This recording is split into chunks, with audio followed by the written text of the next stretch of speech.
আমরা মনে করি যার কাছে অনেক টাকা আছে, বড় গাড়ি আছে, দামি ফোন আছে, শুধুমাত্র তারাই সাকসেসফুল। কিন্তু আমরা জানি সাকসেস মানে সফলতা।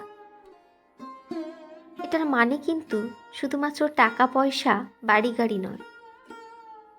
জীবনের সবচেয়ে খারাপ পরিস্থিতিতে চোখের জল মুছে ঘুরে দাঁড়ানোটাও কিন্তু এক প্রকার সাকসেস। কষ্টের দিনগুলোতে দাঁতে দাঁত চেপে লড়ে হেরে না যাওয়াটাও এক প্রকার সাকসেস।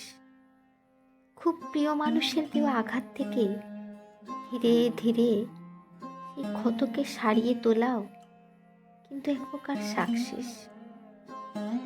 এই অন্ধকার সময়ে সমস্ত প্রতিকূলতার সঙ্গে চোখে চোখ রেখে লড়াই করাটাই আসল সাকসেস। সব কিছুর মধ্যে হাসি মুখে বেঁচে থাকাটাই জীবনে বিশাল বড় সফলতা। তাই প্রাণ খুলে বাঁচো।